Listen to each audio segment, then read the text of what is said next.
नमस्कार, आप देख रहे हैं WH न्यूज जन जन की आवाज़। मैं विजय खौसे। हमारे चैनल को आपने सब्सक्राइब नहीं किया तो तुरंत करें। तो आइए सुनते हैं आज की पत्र परिषद। नमो बुद्धाय जी, जय भीम। पहले तो क्या कहते हैं, हम संघ का अभिवादन करते हैं जो थाईलैंड से आए हैं। जैसा कि पिछली प्रेस कॉन्फ्रेंस में हमने कहा था कि ये इस बार जो है वो एक हिस्टोरिक ऑर्डिनेशन और धम्म यात्रा है। अभी तक जितना भी ऑर्डिनेशन इधर भारत में मैंने देखा है सामनेरों का, वो उन्होंने किया, उसमें या तो 10 दिन के लिए, बहुत कई बार 3-4 दिन के लिए, या बहुत ही कम समय के लिए, जिसमें बहुत कम से कम वो सीख पाते हैं। और थाईलैंड की संघ के अंडर मुझे बहुत रेयरली कहीं दिखा किसी ने ऐसे इतना बड़ा सामने शिविर लिया हो जो कई महीनों तक चलने वाला।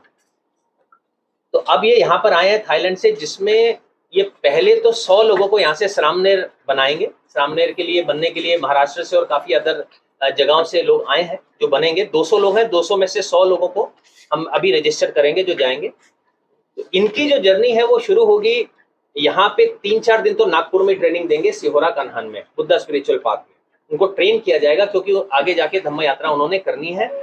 और श्रामनेर से वो भिक्षु बनेंगे ताकि वो 227 प्रीसेप्ट को फॉलो कर सके। श्रामनेर का मतलब है कि 10 प्रीसेप्ट फॉलो करना, भिक्षु का मतलब है 227।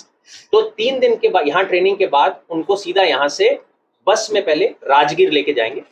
राजगीर जाने के बाद में 2-3 दिन इनकी राजगीर में ट्रेनिंग होगी। वहां से फिर ये वेनुवन लेके जाएंगे इनको। वेनुवन में इनको 227 प्रीसेप्ट दिए जाएंगे कि उस दिन से वो भिक्षु हुए। वेनुवन से उनको शुरुआत करेंगे। बोध गया पैदल धम्म यात्रा होगी 3 दिन की। वो 3 दिन बोध गया जाएंगे, लगेंगे इनको जाने में, और 3 दिन उसके बाद वो बोध गया में रहेंगे। और रहेंगे कहाँ? थाईलैंड की मोनेस्ट्री में। और सारी एक्टिविटीज जो उनका ट्रेडिशन है, जो डिसिप्लिन है, जो धम्म की सही परिभाषा है, वो थाई सीनियर संघ से वो सीखेंगे। वो करने के बाद वहां से उनको बस में सारनाथ लेके जाएंगे। सारनाथ में भी 2 दिन रहेंगे थाईलैंड की मोनेस्ट्री में। वहां उनको ट्रेनिंग दी जाएगी, वहां चैंटिंग की जाएगी। फिर सारनाथ से उनको श्रावस्ती लेके आएंगे।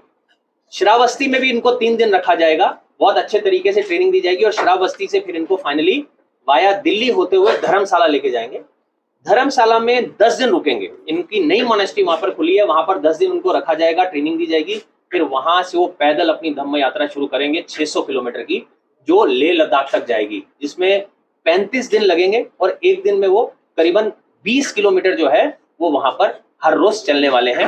और पहुंचने के बाद 7 दिन वो लेह लद्दाख में रुकेंगे। वो रुकने के बाद अगले दिन उनका चिवर हटाया जाएगा। और चिवर उनका हटाया जाएगा जो ये चाहेंगे कि अब हमने और आगे कंटिन्यू नहीं करना। अब कुछ लोग ऐसे कहते हैं कि अब हमें आगे और कंटिन्यू करना है या भिक्षु और बने रहना है। उनके लिए भी बोध गया, धर्मशाला या लेह लद्दाख, तीनों मोनेस्ट्री के दरवाजे खुले हैं। जहां पर वो रहना चाहें, उनकी ट्रेनिंग लेना चाहे, वो और जितना चाहें वहां पर वो रह सकते हैं।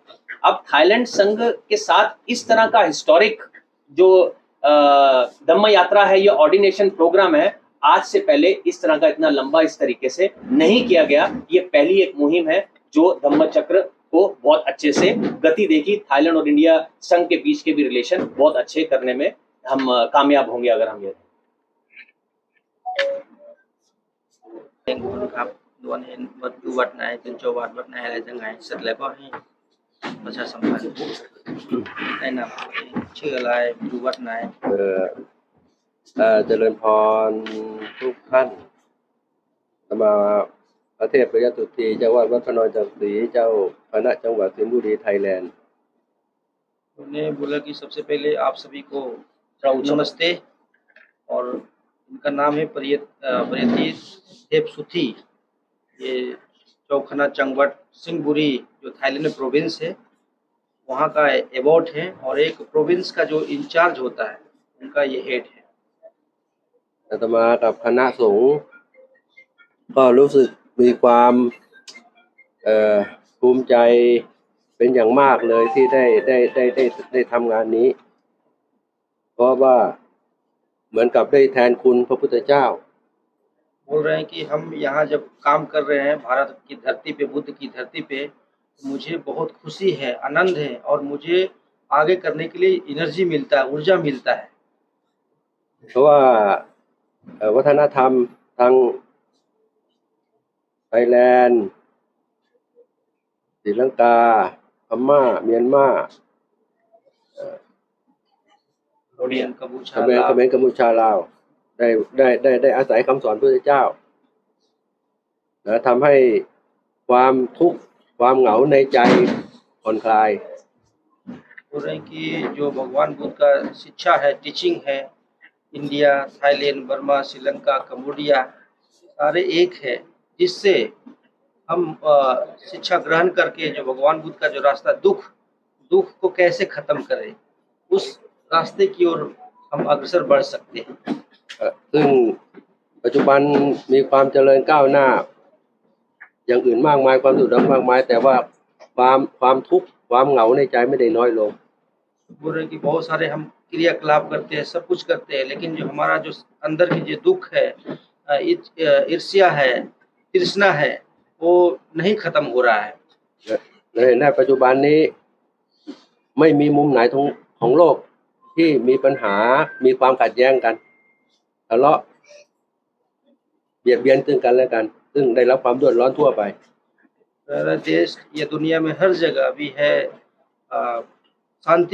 शांति नहीं है, हर जगह लड़ाई है, कोई एक दूसरे की ईर्ष्या है, द्वेष है, भावना की ओर चल रहे हैं, शांति नहीं है अभी। คนทั้งโลกต้องการปัจจัยภายนอกมากมายต่างเขาแย่งกันมา ซึ่งไม่สามารถแก้ปัญหาความสุขที่สมบูรณ์ในตัวเองได้ แต่พระเจ้าสอนว่าเราไม่ต้องอาศัยอะไรมากแต่ว่าได้รับความสุขโดยที่เราอยู่กับเพื่อนมนุษย์ทั่วไปโดยไม่มีการทะเลาะเบาะแว้งขัดแย้งกัน अरे बहुत सारी चीजें हैं जो दुख से छुटकारा नहीं पा सकता है। हम आपस में शत्रु है, लड़ाई झगड़ा है, एक दूसरे के प्रति गलत सोच रख सकते हैं, लेकिन एक ही रास्ता है कि हम भगवान बुद्ध के रास्ते पे चल करके उसको आपसी को भाईचारा में बदल सकते हैं, जो वैमनस्य है उसको भाईचारा में बदल सकते हैं। เพราะว่าพระพุทธเจ้าทุกรูปบางท่านก็ได้ใช้สมบัติมีสมบัติความสบายทางโลกมา แต่ก็ปัญหาทางจิตใจมีปัญหา แต่ว่าเมื่อออกมาอยู่กับพุทธเจ้าโดยที่เราไม่ต้องมีปัจจัยภายนอกมากมาย แต่เรามีความสุขได้ทุกที่ที่เราไปเป็นความอิสระ बोल रहे कि हम सभी के पास में रहने खाने पीने सब चीज, लेकिन आपसी में भाईचारा शांति नहीं है। ซึ่งเราภูมิใจมากที่เรามีพุทธเจ้าที่เป็นบุคคลที่สมบูรณ์ที่สุดในโลกฉลาดที่สุดเก่งที่สุดสมบูรณ์ที่สุดและออกแบบความสุขที่สมบูรณ์ที่สุดที่ไม่ต้องพึ่งอะไรก็สามารถอยู่ได้ด้วยปัจจัยสี่เฉพาะ बोल रहे कि हम सबको बहुत गर्व है कि भगवान बुद्ध बहुत बड़े ज्ञानी थे, बहुत बड़े जो शांति का संदेश देने वाले थे, इसलिए हमें बहुत गर्व है कि हम भगवान बुद्ध के अनुयायी हैं और हम सबको गर्व होना चाहिए। थोड़ा शॉर्ट डाउन करेंगे तो एक एक करके सब वो मैं क्या बहुत ज्यादा नहीं, अब बाकी को भी हम बोलने का मौका देंगे ताकि มีอะไรอีกไหมครับเพิ่มเติมแล้วก็เดี๋ยวมีคนพูดอีก क्वेश्चन आंसर भी देंगे ना. อืม Okay. Would you like to say, Venerable? Yeah, please. Come. Yeah, it's okay. He can. Please come forward. ขอถวายความเคารพพระเดชพระคุณ ในนามคณะสงฆ์ไทยที่ได้มายังประเทศอินเดียแห่งนี้ ประเทศไทยมีชาวพุทธอยู่ 95% แล้วชาวพุทธเหล่านั้นได้อาศัยคำสอนของพระพุทธเจ้าเป็นเครื่องดำเนินชีวิต बोल रहे हैं कि जो भंते जी के जो मोनास्ट्री है उनके द्वारा आए हैं और जो थाईलैंड में 96% 96% बुद्धिस्ट लोग हैं, जो पूरे बुद्धिस्ट लोग भगवान बुद्ध का जो टीचिंग है उसको पालन कर रहे हैं अभी भी। ปัจจุบันนี้ประเทศไทยเราได้รับประโยชน์จากพุทธศาสนาอย่างมากเลย बोल रहे हैं कि अभी भी हम लोग वर्तमान में भी भगवान बुद्ध का जो टीचिंग है उस मार्ग पर चल करके बहुत कुछ प्राप्त कर रहे हैं। จะพูดในทางเศรษฐกิจ ชาวไทยได้ต้อนรับทัวริสต์ ปี 2019 เราได้รับผลประโยชน์จากการท่องเที่ยว 2.2 ล้านบาท เพราะชาวต่างประเทศมาเที่ยวประเทศไทย มาดูวัฒนธรรมประเพณีของไทย थाईलैंड की अर्थव्यवस्था के बारे में बात कर रहे हैं कि थाईलैंड में जो अर्थव्यवस्था इकोनॉमी पे डिपेंड है, वहाँ थाईलैंड में दुनिया के लोग वहाँ जो ट्रेडिशन है, बुद्धिस्ट का ट्रेडिशन है, कल्चर है, सीखने आते हैं। उससे इनको करीब 2.2 ล้าน करीब 22 lakh million करीब 22 लाख मिलियन पैसा उनको टूरिस्ट से इन्वेस्टमेंट से आ रहे हैं। लोग वहाँ पे जाकर के बुद्धिज्म का कल्चर है, टीचिंग सीख रहे हैं। इससे उनको ये फायदा है बुद्धिस्ट फॉलो करने से, बुद्धिस्ट बनने से। รายได้เหล่านี้มาจากนักท่องเที่ยว ซึ่งมาเยี่ยมประเทศไทย เขามาดูวัฒนธรรมประเพณี ซึ่งวัฒนธรรมประเพณีเหล่านั้นได้มาจากพระพุทธเจ้า ซึ่งเป็นลูกชายของชาวอินเดียนี้ बोल रहे हैं कि जो भी आज थाईलैंड में है वो सब कुछ है भगवान बुद्ध के बदौलत है। जो भगवान बुद्ध की शिक्षा पा कर करके आज हम सब पूरे थाईलैंड के लोग आगे बढ़ रहे हैं। เราชื่นชม เรารักพระพุทธเจ้า बोल रहे हैं कि हम बहुत भगवान बुद्ध को मानते हैं और बहुत लव करते हैं, बहुत प्यार करते हैं उनकी शिक्षा को। แล้วเรามาประเทศไทยนี้มาเพื่อระลึกถึงคุณของพระพุทธเจ้า และอยากจะมาตอบแทนคณะสงฆ์อินเดีย และชาวพุทธอินเดียต่อไป बोल रहे हैं कि हम लोग यहाँ हैं, भगवान बुद्ध की धरती पे आए हैं, ताकि इस धरती पे, बुद्ध की धरती पे दोबारा ये बौद्धमय हो और बाबा साहब का जो सपना है उसको पूरा हो। हम उनके प्रतिनिधि के रूप में आए हैं। और ये सबसे बड़ी बात है, इन्होंने पहले कहा कि जो भगवान बुद्ध है, भारत बुद्ध की धरती पे भारत का बेटा है। उन्होंने पूरे देश दुनिया को अपनी शिक्षा से शांति का संदेश, भाईचारा का संदेश दिया है, प्रेम का संदेश दिया है। ओके जी, किसी के मन में जो भी अब कोई प्रश्न है तो आप लोग हमसे पूछ सकते हैं, या इनसे या हमसे, कि कोई भी चीज ऐसी रहेगी तो हम आंसर दें। हाँ, आप एक एक करके। हाँ, ये धम्म यात्रा की शुरुआत जो है हम 5 मई को कल यानी कि बुद्ध पूर्णिमा के दिन पहले तो इनका ऑर्डिनेशन किया जाएगा, और ऑर्डिनेशन करके 6, 7 और 8 को ये सिहोरा कानन में रहेंगे, बुद्धा स्पिरिचुअल पार्क में, वहाँ ट्रेनिंग होगी। और 9 को सुबह यहाँ से सीधा राजगीर जाएंगे। राजगीर में 2 दिन रहेंगे, जैसा मैंने कहा 10 और 11 को। तो 10-11 वहाँ रहने के बाद फिर वो वेनुवन जाएंगे, और वेनुवन से जब बोधगया जाएंगे वो पहली धम्म यात्रा होगी केवल 3 दिन की। लेकिन जो बड़ी धम्म यात्रा है 600 किलोमीटर की धर्मशाला से लेह लद्दाख, वो 10 जून से लेकर 15 जुलाई तक होगी। और उसके बाद 1 हफ्ता लेह लद्दाख में चिवर में ही रहेंगे, और 23 जुलाई को उनका चिवर हटाया जाएगा जो हटाना चाहते हैं। इस पदयात्रा में कितने लोग शामिल रहेंगे? इस पदयात्रा में 100 लोग जो हैं हमारे यहाँ से सिलेक्ट होंगे, और बाद में करीबन 70 लोग जो हैं, 70 भिक्षु जो हैं वो थाईलैंड से ज्वाइन होंगे बोधगया में। 170 अब और सबको मिलाएंगे तो करीबन 200 लोग साथ में चलने वाले। लेह लद्दाख तक का मतलब जुड़ते जाएंगे? नहीं, बोधगया में जुड़ जाएंगे। उसके बाद पूरा टाइम लास्ट तक वो साथ ही रहेंगे। यहाँ पर अभी नहीं है, लेकिन जैसे ही बोधगया पहुंचेंगे जो 3 दिन की धम्म यात्रा, वहीं से वो जुड़ जाएंगे 70 भिक्षु। और थाईलैंड का उद्देश्य क्या है?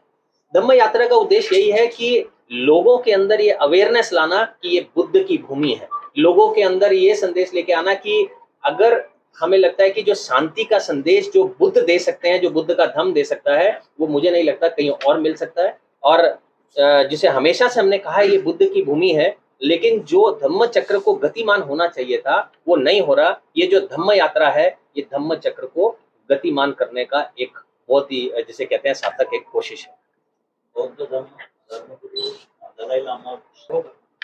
वो आएंगे जब वहाँ पे 8 तारीख को धर्मशाला थाई टेम्पल का उद्घाटन है, उसमें दलाई लामा जी भी आएंगे, वहाँ का सीएम भी आएंगे हिमाचल। अब आपको 8 तारीख को ये बंते जी ने एक थाई वहाँ पर नया टेम्पल की ओपनिंग है धर्मशाला में, जिसमें दलाई लामा जी भी आएंगे, वहाँ के जितने वरिष्ठ जो भी और भी भिक्खु रहेंगे, बनते रहेंगे, वो भी आएंगे। यही नहीं, अभी तक तो हाँ है, वहाँ के सीएम भी वहाँ पे उस दिन वहाँ पर वो आएंगे टेम्पल के। यात्रा में आज 200 लोग आएंगे रजिस्टर करने, 100 जाएंगे।